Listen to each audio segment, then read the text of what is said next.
नमस्कार, आप देख रहे हैं 4 PM। मैं हूं आपके साथ सिमरन। लंबे समय से चल रहा इंतजार आखिरकार खत्म हो चुका है। 10 साल के बाद मोदी के संसद में चुनौती देने वाला नेता प्रतिपक्ष मिला है, जो कि मोदी को भरे संसद में कड़ी चुनौती देगा। और मोदी अब सदन छोड़कर भाग नहीं पाएंगे। अब सभी कामों का जनता को हिसाब देना ही होगा और इस बार सदन में मोदी की मनमानी नहीं चलेगी। बीजेपी और मोदी को जिस तरह से नीतीश और नायडू से चुनौती का सामना करना पड़ रहा है, ठीक उसी तरह से इस बार संसद में मोदी को राहुल गांधी का सामना करना पड़ेगा। बता दें कि लंबे विचार विमर्श के बाद राहुल गांधी ने नेता प्रतिपक्ष बनने के प्रस्ताव को स्वीकार कर लिया। इसके बाद सदन में राहुल गांधी के नेता प्रतिपक्ष बनने का प्रस्ताव भेज दिया गया। वहीं काफी अरसे के बाद पीएम मोदी ने नेता प्रतिपक्ष राहुल गांधी से सदन में हाथ मिलाया। बता दें कि इससे पहले जब कभी भी राहुल गांधी का मोदी से जिक्र किया जाता था तो उनका साफ कहना होता था कि कौन राहुल, लेकिन आज भलीभांति मोदी को राहुल गांधी के बारे में पता चल गया। मोदी को शहजादे ने हिलाकर रख दिया, जिससे कि मोदी के चेहरे की चमक जो है वो गायब सी हो गई। वहीं अब पहले वाली बात और तेज मोदी में नहीं दिखाई दे रहा है, क्योंकि मोदी अब बैसाखी के सहारे आ गए हैं। वहीं बैसाखी कब साथ छोड़ दे, इसके बारे में कुछ कहा जा नहीं सकता है।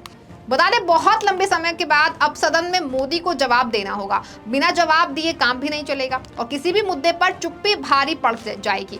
यही सब सोच करके मोदी काफी ज्यादा चिंता में दिखाई दे रहे हैं। बता दें कि संसद सत्र को शुरू हुए महज 2 दिन हुए हैं और 2 ही दिनों में सदन का माहौल जो है पूरा बदल गया है।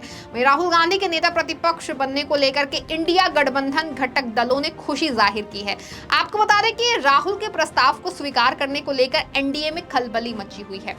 वहीं आने वाले समय में सब साफ हो जाएगा। इस बार सदन में मोदी की मनमानी नहीं चलेगी। महज 2 दिन बीते हैं और संसद में सत्ता पक्ष और विपक्ष दोनों ने ही अपना अपना काम जो है, अपना अंदाज, अपना तेवर जो है वो सब दिखाना शुरू कर दिया है और ये कदम कदम पर देखने को मिलने भी वाला है।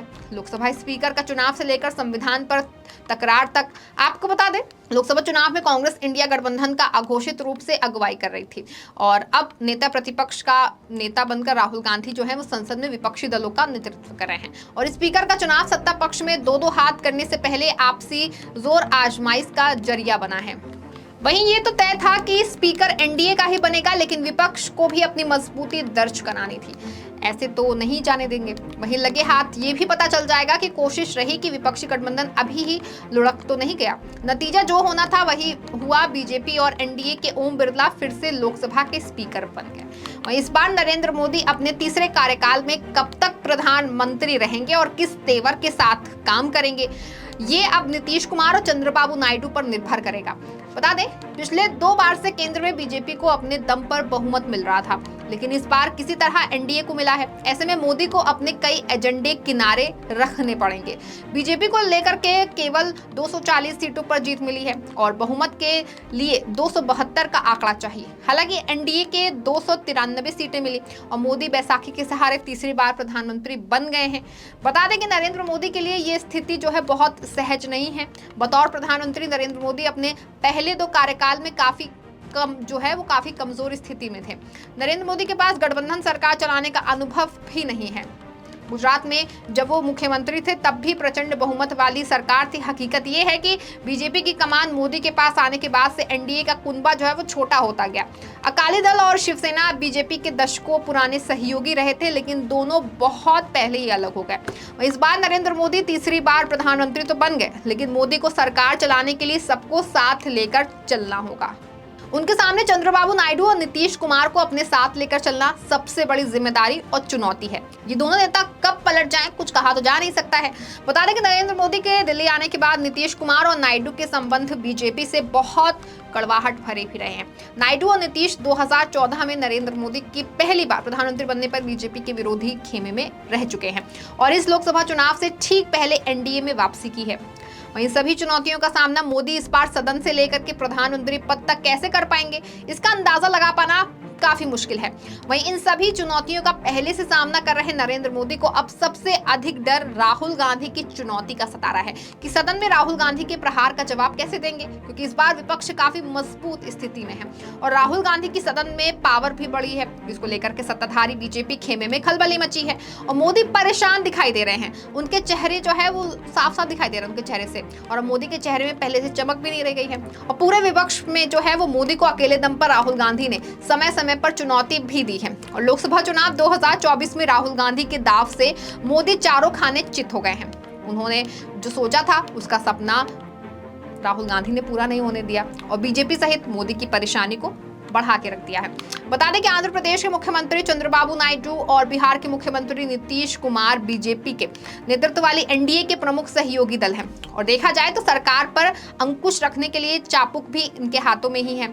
बीते 10 साल की तरह आगे के 5 साल बिल्कुल वैसे ही तो नहीं रहने वाले हैं। प्रधानमंत्री नरेंद्र मोदी और उनके कैबिनेट साथियों के लिए अब कुछ भी कर पाना पहले जैसा आसान नहीं होने वाला है।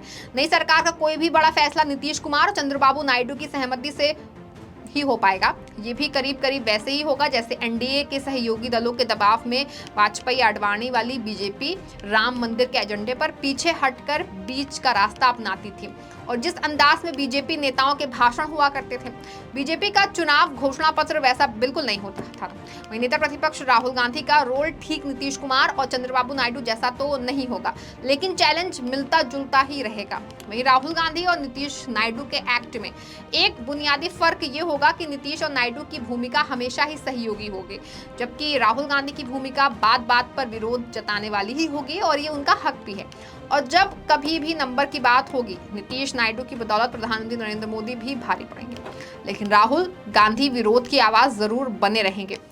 हालांकि चाहे कुछ भी हो, और लोकसभा स्पीकर का चुनाव इसकी बेहतरीन मिसाल है। आपको बता दें कि हो सकता है कि राहुल गांधी का और भी ज्यादा आक्रामक रूप देखने को मिल सकता है और ये भी हो सकता है कि राहुल गांधी बहुत बदले बदले नजर आए, क्योंकि संसद और सड़क पर भाषण देने का तरीका जो है बिल्कुल अलग होता है। वहीं स्पीकर के चुनाव के बाद राहुल गांधी ने जो कुछ भी बोला वो बिल्कुल एक आदर्श भाषण कहा जाएगा, लेकिन आगे भी ऐसा ही होगा सोचा भी नहीं जा सकता। वहीं आने वाले दिनों में राहुल गांधी ज्यादा आक्रामक नजर आ सकते हैं। आपको बता दें कि ओम बिरला की नई पारी का स्वागत करते हुए विपक्ष के नेता राहुल गांधी ने कहा कि मैं आपको पूरे विपक्ष और इंडिया ब्लॉक की ओर से बधाई देना चाहता हूँ। ये सदन देश लोगों की आवाज का प्रतिनिधित्व करता है और आप उस आवाज के अंतिम निर्णायक हैं।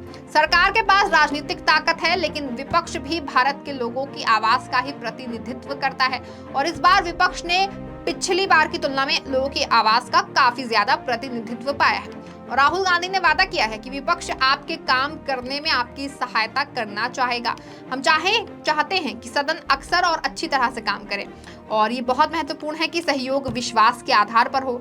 ये भी अहम है कि विपक्ष की आवाज को इस सदन में प्रतिनिधित्व करने की अनुमति दी जाए।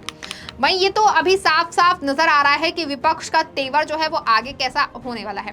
नंबर गेम में पहले से ही तय था कि एनडीए का ही स्पीकर बनेगा, लेकिन चुनाव की नौबत लाकर के विपक्ष ने अपनी मजबूती जाहिर करने की जो है वो कोशिश की है और हाथ में संविधान की कॉपी लिए संसद पहुंचे। वहीं अभी से विपक्ष का आक्रामक रूप देखकर ऐसा लगता है कि मोदी को आने वाले समय में बहुत बड़ी बड़ी चुनौतियों का सामना करना पड़ ही सकता है। वहीं मोदी को राहुल के साथ साथ नीतीश और नायडू की चुनौतियों का भी सामना करना होगा और इस बार मोदी की मनमानी तो चलने नहीं वाली है। वहीं आगे क्या क्या देखने को मिल सकता है ये तो खैर आने वाले वक्त में पता चल ही जाएगा। इस खबर में फिलहाल बस इतना ही। ऐसी तमाम राजनीतिक खबरों के लिए बने रहें और देखते रहें 4PM। धन्यवाद।